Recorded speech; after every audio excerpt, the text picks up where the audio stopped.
When we look at the pyramids today, we see the surface of a story that is far older than the Egypt we read about in history books.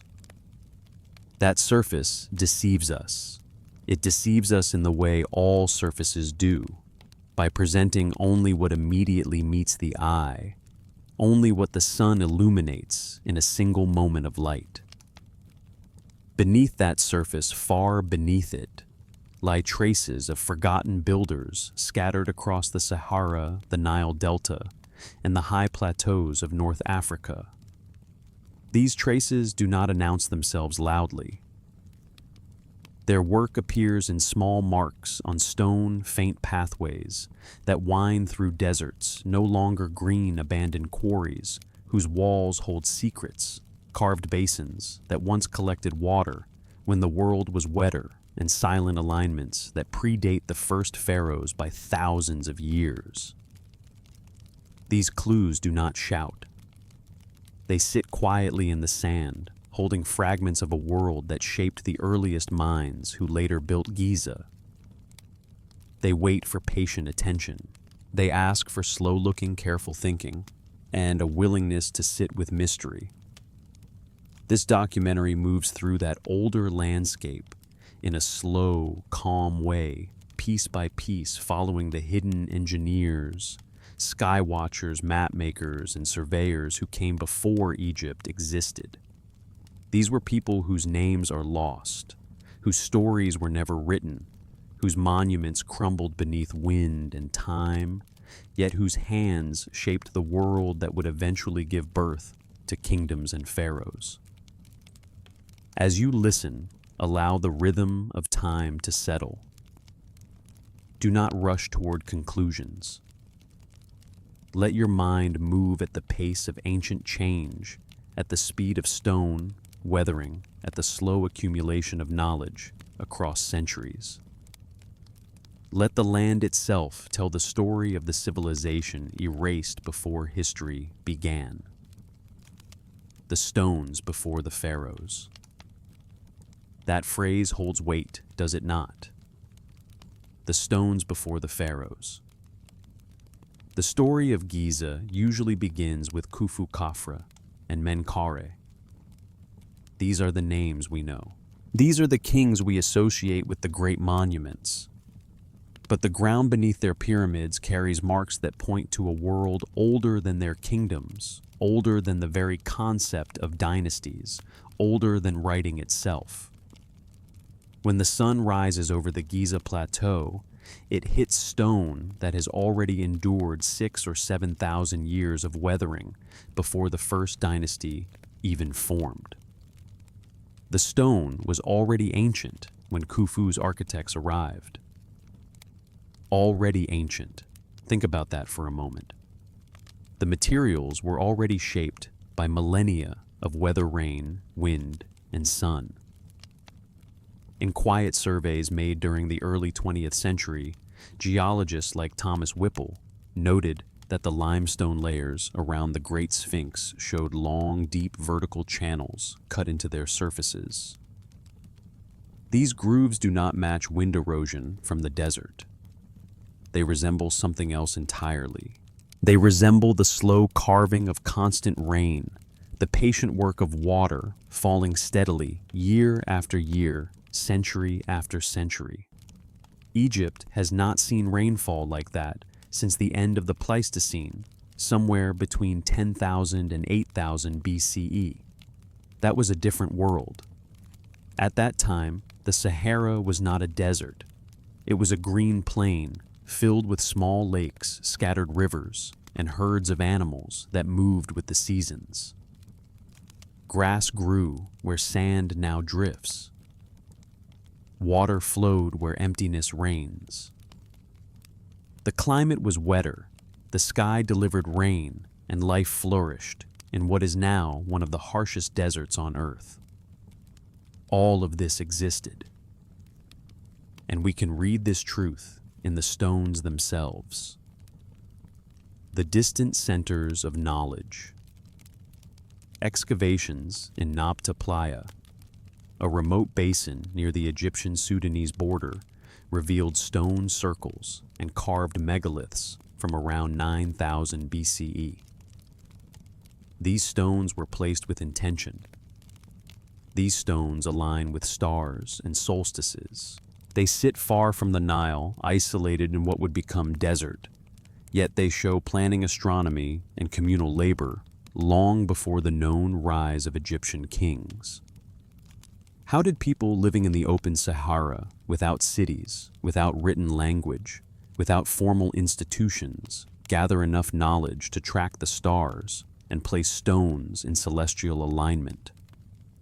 Archaeologist Fred Wendorf called the site a prehistoric ceremonial center, although he admitted with the honesty that good scholarship requires that the builder's identity remains unknown.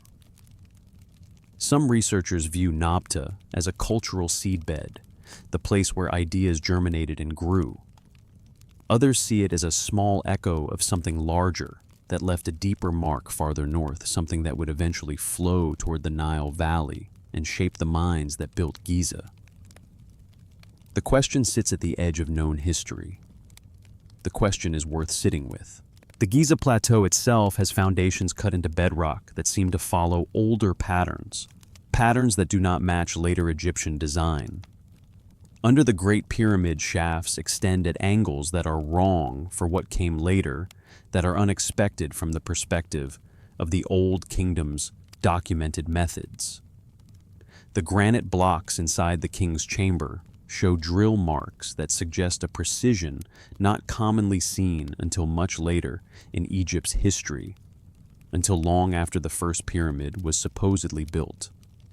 In 1924, engineer Edward Hughes studied these marks and wrote words that echo quietly through the decades. The cuts are smooth to an extent that suggests the use of a tool beyond simple copper chisels. His observation is often cited, but rarely discussed in official guides. Few people know about Hughes' work. Few people read his reports. Hughes believed that someone had experimented with harder materials or used methods that have not survived in the archaeological record.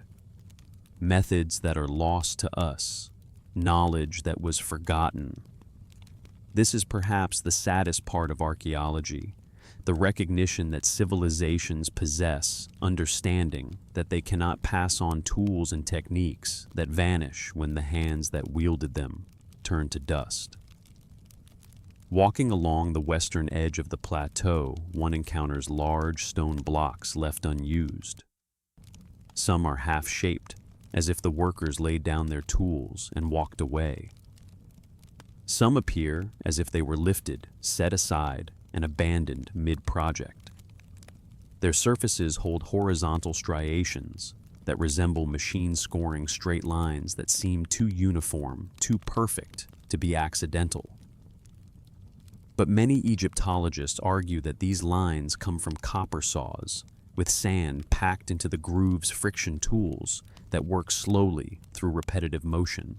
Yet experiments using sandsaw techniques show slower progress and irregular patterns.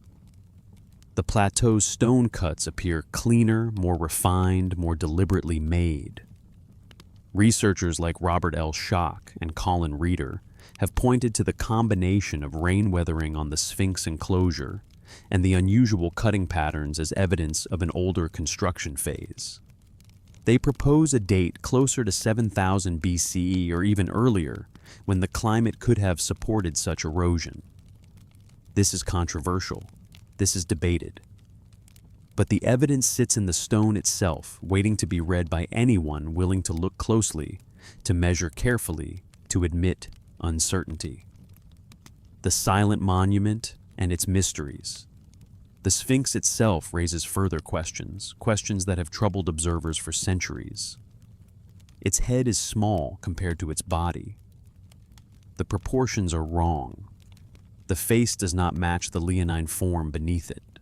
This mismatch leads some scholars to suspect that the head was recarved during the Old Kingdom, chiseled away, and replaced with a new visage. If that is true, then the original monument may have had a different face entirely. may have represented a different purpose, may have told a different story than the one we have inherited.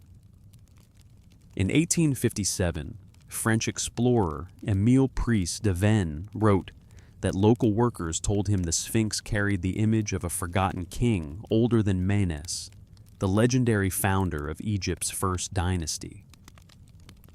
Oral stories are not evidence. Oral stories are not data.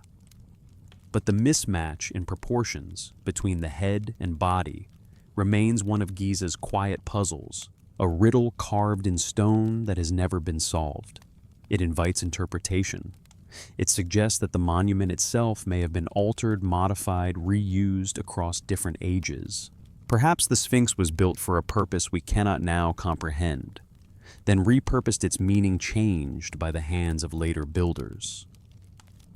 Beneath the Sphinx, a tunnel system extends into the bedrock. Some passages were sealed by ancient workers, deliberately closed perhaps, to keep something in or something out. Others were discovered accidentally during restoration work in the 1920s, revealed when modern archaeologists broke through walls that had held for millennia. A chamber known as the Osiris Shaft lies deep below the causeway of Khafre's pyramid. It contains 3 levels each, carved with more skill than expected for a simple burial shaft. The engineering is refined. The work is precise. The lowest chamber holds a stone sarcophagus surrounded by water. No inscriptions identify its purpose. No texts explain why this chamber exists or what it was meant to contain. Egyptologists generally date the structure to the late period, but the lower levels show water-worn walls that do not match that timeline. The marks of water erosion tell a different story. The geological evidence contradicts the conventional dating. The debate around dating continues quietly whispered among scholars because few studies revisit the lower chamber due to flooding.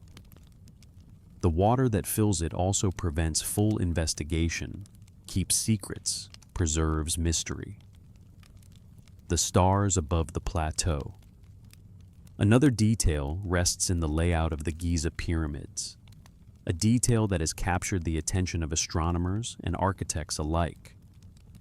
The 3 structures align with the pattern of Orion's belt, but the alignment appears more precise at a date around 10,500 BCE due to precessional shifts in the sky. The positions of the stars move slowly, so slowly that you cannot perceive the movement in a single lifetime, but over millennia, the pattern changes. The belt of Orion occupied different positions in the sky 10,000 years ago than it does today. Engineer and cartographer Charles A. Whitman noted in his 1932 report that the relative positions of the pyramids match the earlier sky more closely than the Old Kingdom sky. This does not prove an older construction. Let that be clear. This does not conclusively demonstrate that the pyramids were built before Khufu, but it suggests that whoever planned the plateau had knowledge of astronomical cycles spanning thousands of years. It suggests access to information about the sky's long rhythms, knowledge that would require patient observation across many human lifetimes. How would such knowledge be preserved? How would it be passed down? Only through institutions that survived across generations, through schools of learning, through traditions so strong that they could resist the erosion of time. Only through a commitment to memory itself, to the careful recording and transmission of celestial observation. Near the village of Nazlet El Saman, workers excavating a drainage trench in 1999 found a series of stone blocks deeply buried below the modern surface. These blocks carry chisel marks that differ from typical Old Kingdom cuts. They resemble the marks found in the earliest quarries. Archaeologist Hassan El-Mechi recorded that some stones were placed on an orientation not used in dynastic Egypt, suggesting they belonged to an earlier structure repurposed by later builders. The find received little public attention since it did not fit into the established timeline. It contradicted accepted narratives. It raised uncomfortable questions. Yet the stones remain silent evidence of earlier activity of construction phases that predate the familiar story. The notion of a forgotten culture in the region is strengthened by discoveries along the Nile Valley that predate the first pharaohs. The delta's hidden engineers, the Nile Delta. Wide and quiet, hides layers of settlement deeper than most visitors imagine. Beneath the modern soil, archaeologists have identified fragments of structures that predate Egypt's first unified kingdom. These fragments appear simple at first glance, yet when studied carefully, they show patterns that hint at an organized group of builders who understood water, soil, and stone long before the pharaohs rose in the south. The Mimda culture, around 4800 BCE, built organized settlements with storage areas and planned streets. The Badarian culture, around 4400 BCE, produced fine ceramics and early forms of social hierarchy. These groups show advancement, yet none appear capable of constructing monuments on the scale of Giza. That gap creates space for theories about a transitional civilization, one that left little behind except stone workings too large to erase. Some scientists propose that a climate disaster around 6200 BCE pushed early groups toward the Nile, destroying older settlements and the records they might have preserved. Excavations at sites like Merimda Beni, Salama, Kiahin, and Minhat Abu Omar reveal early communities that did more than farm. Their layouts show coordinated planning. Their tools show specialization. Their structures suggest the presence of engineers who learned to shape the land before written history began. Merimda sits near the western edge of the delta. Discovered in the early 20th century by German archaeologist Hermann Juncker, it revealed several layers of occupation, some dating to around 4800 BCE. The houses were made of clay, but their arrangement followed a clear pattern. They were aligned in straight rows, forming a grid-like system uncommon in early farming communities. Juncker noted in his 1930 report that the settlement appears to follow an order not typically seen in scattered Neolithic villages. He proposed that a central group of planners oversaw the layout. Later studies supported the idea that Merimda's people built defensive walls and communal storage, indicating knowledge of population management and resource control. The drying of the Sahara and sudden shifts in rainfall may have erased records of earlier builders. Geological cores taken from the Fayum region show abrupt changes in plant life around this time. If a culture had existed before, its homes of mud, wood, or reed would not survive today. Only stone would remain stripped of names and stories. Farther northeast at Kalalat Kilgan, a site excavated in the early 2000s, archaeologists uncovered burial grounds from around 4500 BCE. Many graves contained tools made with extreme care. Stone blades were polished to a shine. Ivory combs carried geometric patterns. Copper pins appeared earlier than expected for the region. The precision in these artifacts challenges the idea that only the later dynasties mastered fine craftsmanship. Thomas Levy, who studied the copper tools found in the Delta, wrote in 2006 that the material shows signs of regular smelting and controlled heating, which suggests an established knowledge of metallurgy. These practices would eventually play a role in cutting and shaping stone at larger sites, including the Giza Plateau.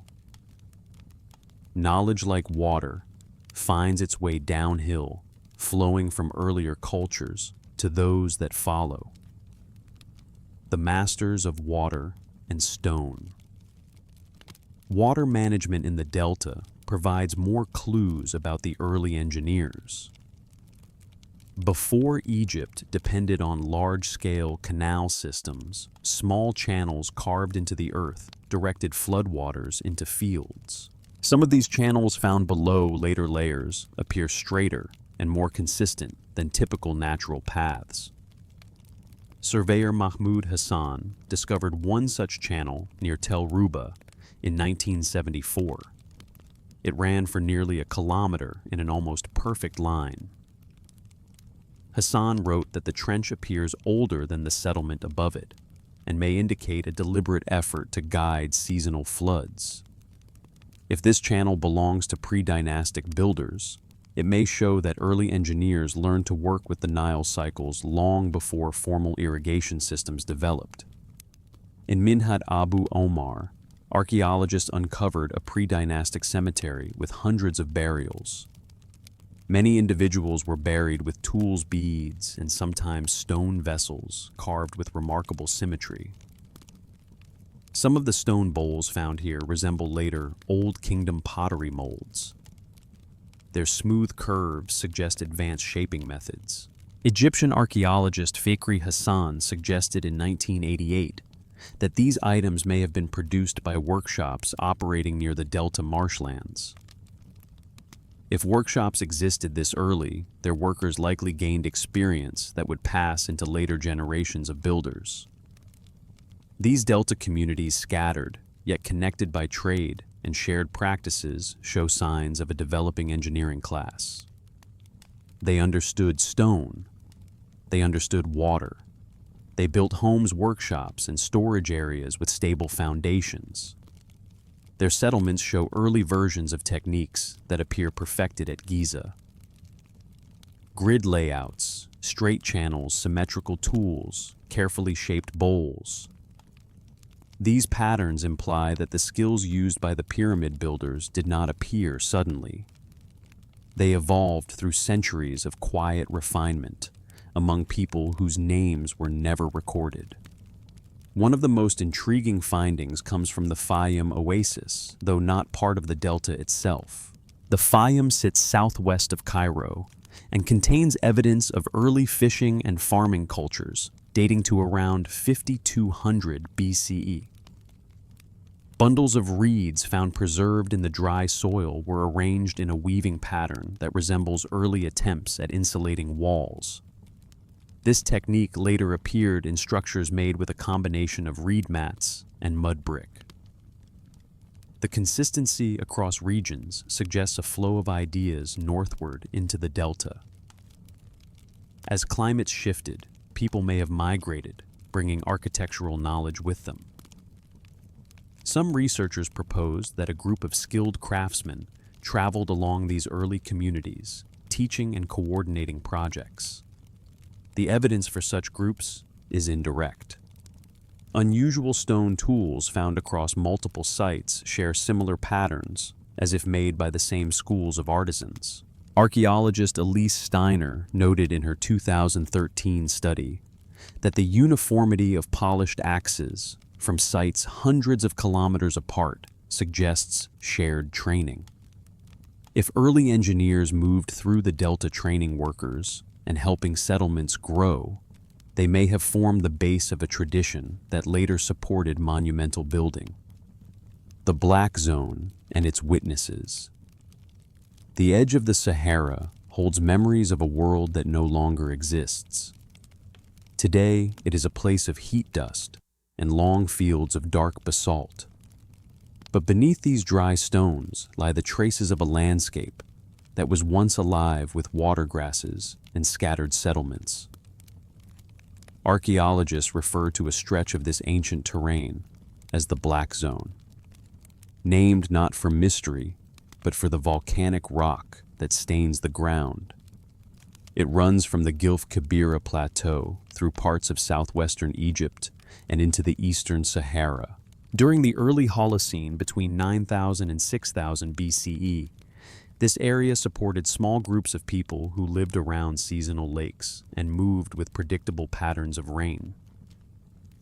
Their remains suggest a culture that understood stone sky and time in ways that appear older than the earliest chapters of Egyptian history.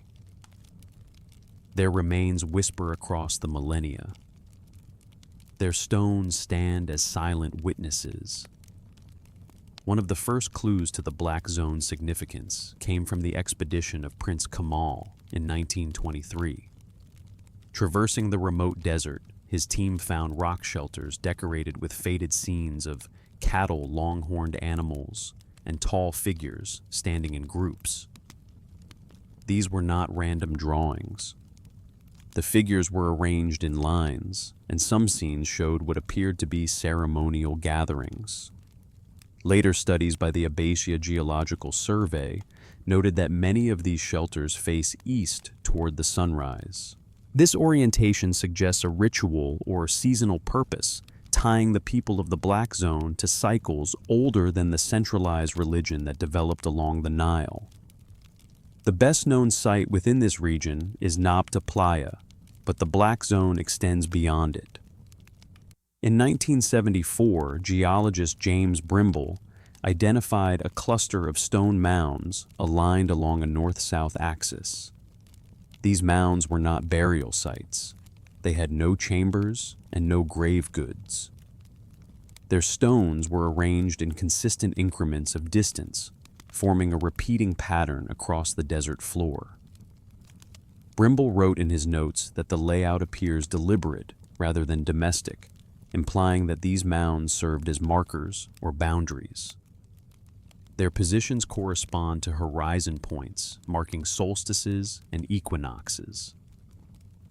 If accurate, the Black Zone inhabitants tracked celestial movements with a precision that predates Egyptian astronomy.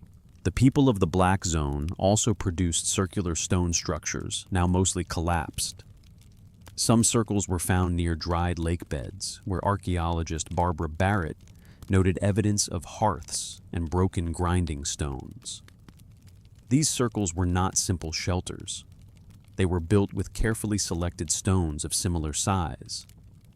The entrances of these circles often pointed toward consistent directions, either northeast or southwest, suggesting that wind-sun or migration patterns influenced their design. Barrett's excavation in 1998 uncovered a circle with a double wall, an unusual feature for temporary desert dwellings. The double wall may have held insulation, or served as a foundation for a structure that has long since disappeared. At the far edge of the Black Zone, near the Jebel Uweinat Massif, explorers Ahmed Hassanineh and Zoltan Duve recorded a set of tall stones leaning at slight angles, the sky readers of ancient deserts. Across North Africa, long before stone temples rose beside the Nile, groups of early observers watched the sky with steady attention. They had no written language, but they had the night. They tracked the slow drift of constellations, the seasonal arc of the sun, and the timing of winds that arrived with each change in weather. Their markers, simple stones placed in open ground, still stand in scattered fields stretching from the western desert to the mountains of southern Algeria. These early sky readers lived between 10,000 and 6,000 BCE, when the Sahara was a wide grassland dotted with shallow lakes. Their observations seem to form the beginning of a tradition that eventually influenced the builders who planned the layout of Giza. The roots go deep. The history stretches far back. One of the first clues to these sky watchers comes from sites west of Nabta Playa. Hundreds of kilometers west, near the Tassili Najr Plateau in Algeria, rock shelters reveal paintings of figures pointing upward towards star patterns. These paintings date to around 8,000 BCE based on radiocarbon studies of surrounding deposits. Although symbolic, they show a culture attentive to the sky, a people who knew that the heavens held meaning. Archaeologist Jean-Luc Lecoulé noted that several scenes depict curved lines above human figures, possibly representing constellations or arcs of movement. The exact meaning remains uncertain, but the persistence of these forms suggests they carried significance across generations. In 1967, during a survey of the Jardo Plateau in Niger, geologist R.C. Chard found stone alignments arranged in long rows. The stones followed angles not typical for livestock corral or domestic structures. Later analysis showed that the alignments matched the helical rising points of Sirius and Canopus around 7000 BCE. These two stars were important in later Egyptian astronomy. Their emergence marked the beginning of seasonal floods and shifts in agricultural cycles. If early observers already tracked these stars, then the roots of Nile sky lore may extend much further back than the formation of Egypt's early kingdoms. The knowledge is ancient. The observations are old. The tradition is deep. A thread of observation also appears in the mountain valleys of southern Morocco. Here, small circular platforms carved into bedrock looked down onto open plains. Some researchers believe these served as gathering spots, while others argue they were early horizon markers. Geologist Amina Benalla observed that several platforms align with distant mountain peaks. These peaks coincide with points where the sun rises during equinoxes. Benalla's 2007 report suggested that the platforms functioned as seasonal clocks, allowing communities to track shifts in daylight without complex architecture. Across North Africa, long before stone temples, rose simple stones marked the passage of seasons. Simple arrangements held cosmic meaning. Simple observations shaped the foundations of later knowledge. The quarries and their silent testimony. Across Egypt and the surrounding deserts, abandoned quarries sit silent under layers of sand. Their walls hold tool marks older than the earliest dynasties. Some cuts appear shallow and irregular, while others form long, straight grooves that do not match the copper chisels typically associated with early Egyptian stonework. These quarries stretch from the eastern desert near Wadi Hammamat to the basalt fields west of the Fayum.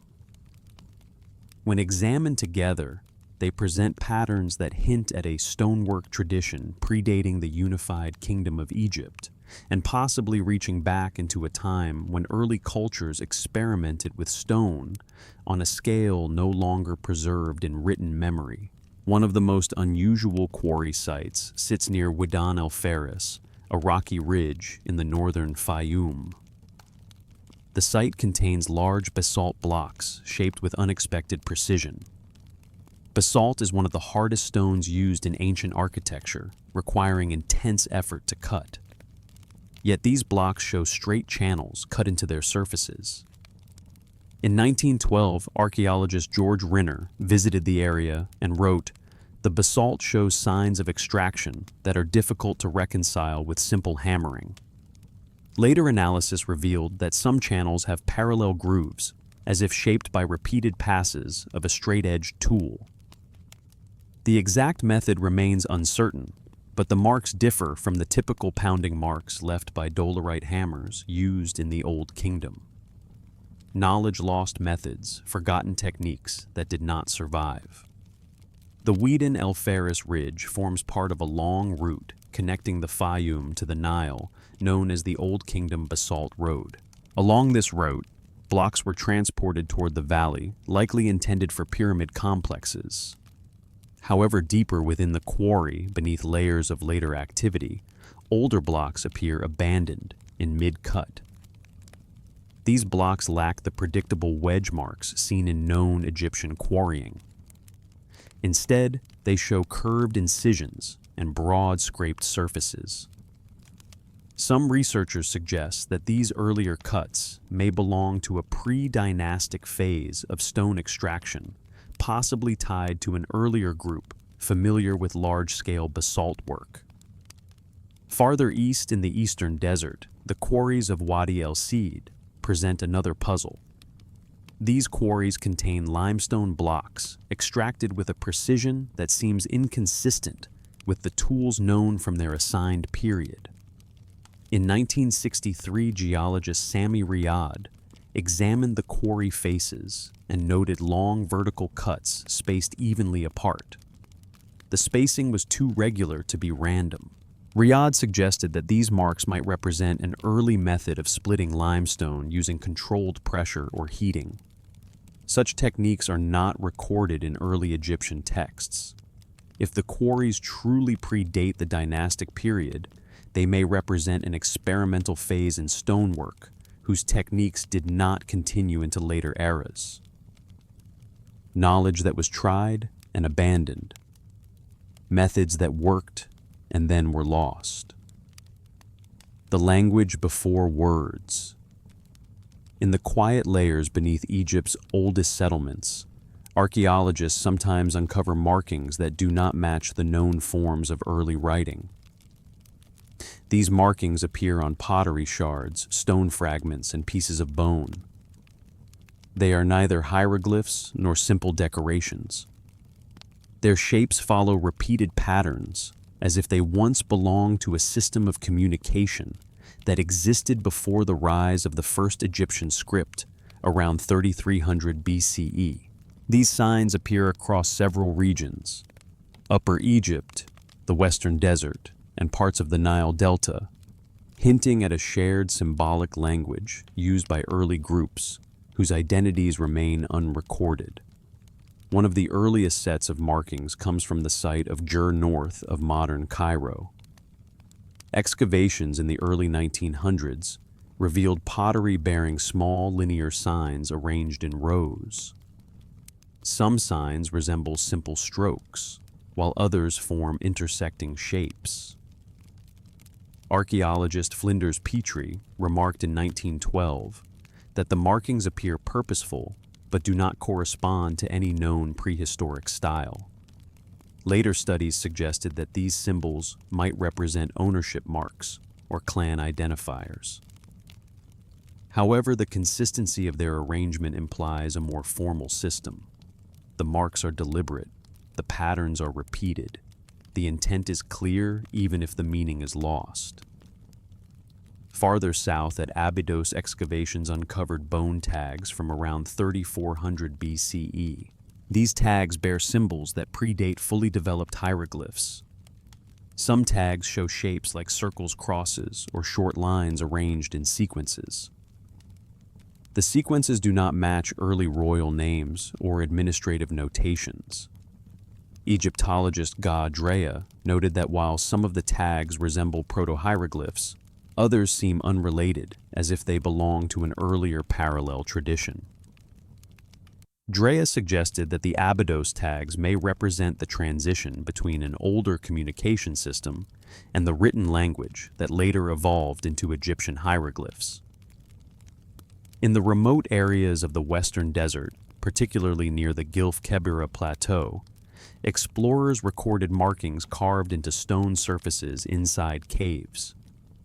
These markings are small, often just a few centimeters across, but they show repeated motifs, parallel lines, triangular forms, and circular impressions arranged in pairs.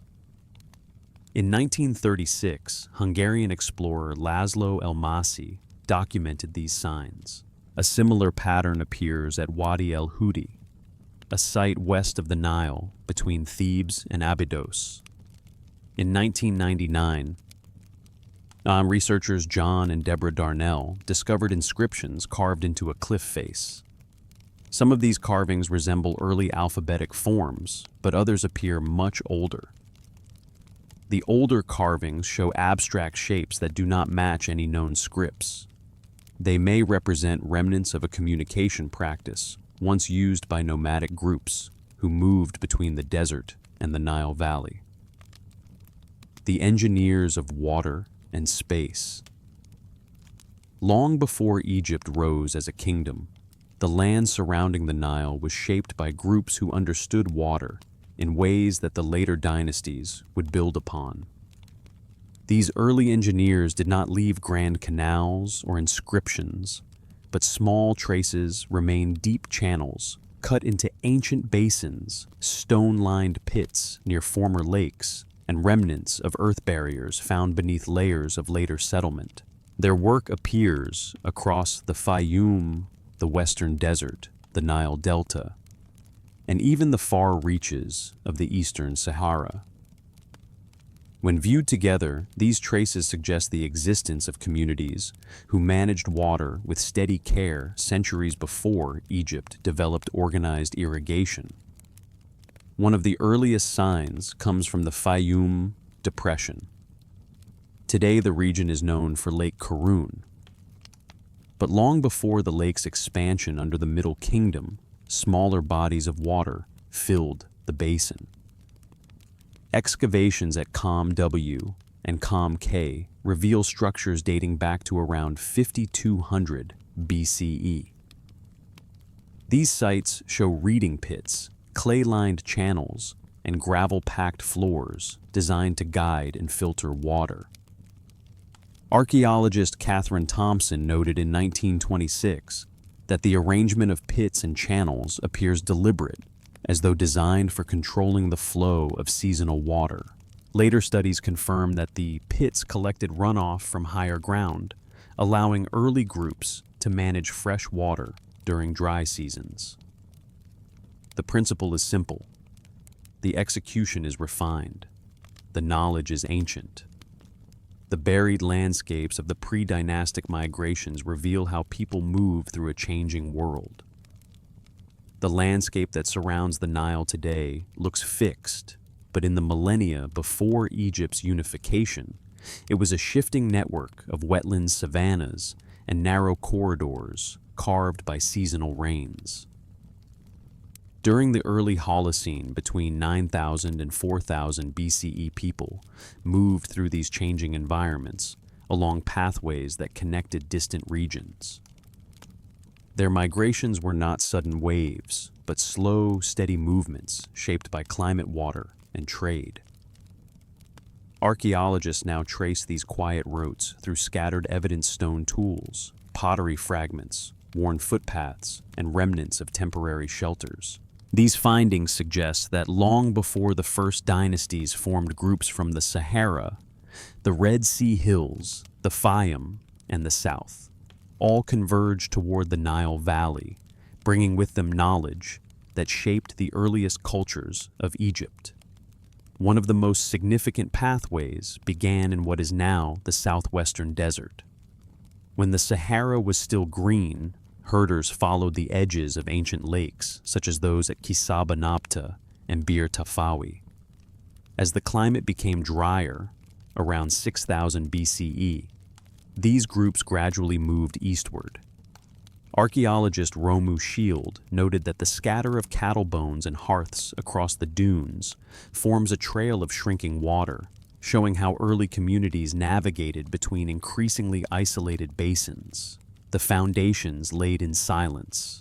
These early pathways and engineering traditions formed the final foundations upon which Egypt built its early civilization.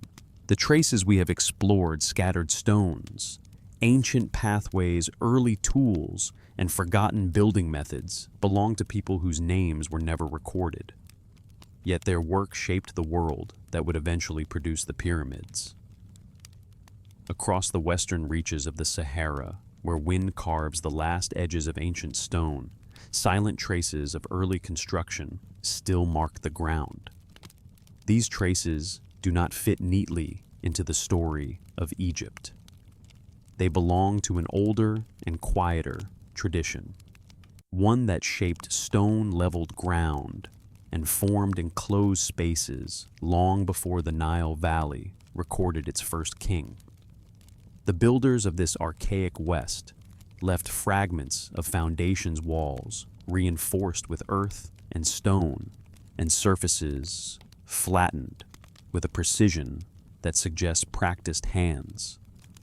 Their work stands at the far edge of memory, forming the final pieces of a world whose knowledge may have flowed eastward, eventually merging with the systems that helped shape the Giza Plateau.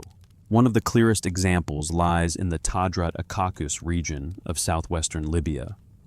Here, archaeologists uncovered fragments of rectangular platforms carved into sandstone. Some platforms follow straight edges that measure nearly identical lengths. These edges are not natural. They show chisel-like marks pressed into the stone surface. In 1974, archaeologist Fabrizio Mori noticed that several platforms form a stepped arrangement, as if intended to hold wooden or stone uprights. Their shape resembles the supports found beneath early Nile structures, suggesting a shared tradition of elevating important spaces above ground level. The platforms predate the Old Kingdom by several millennia. By the time early Egyptians began constructing larger settlements, they inherited a world already shaped by these forgotten builders. The techniques of the archaic West, rammed earth-beveled joints, platform-leveling dry alignment, and stone paving did not vanish. They merged quietly with emerging traditions along the Nile. And in this merging lies the final thread connecting the Western desert builders to the later architects of Egypt. Their knowledge was not written. It was carried through footsteps, shared through hands shaping stone, and preserved in the quiet endurance of structures that remain where their builders once stood. These lost methods formed one of the final foundations upon which Egypt built its early civilization, leaving subtle marks beneath the sand and forming the last echoes of the world that existed before the pharaohs. Thank you for staying with us through this quiet journey into the world that existed before Egypt. The traces we explored scattered stones, ancient pathways, early tools, and forgotten building methods belong to people whose names were never recorded yet. Their work shaped the foundations of one of history's greatest civilizations. If this calm, detailed exploration helped you see the past in a different way, I hope you will return. These forgotten stories continue to wait beneath the sand, patient and quiet, asking only for attention and care. Until then, rest well, stay curious, and let the mysteries of the ancient world guide you gently into the next discovery.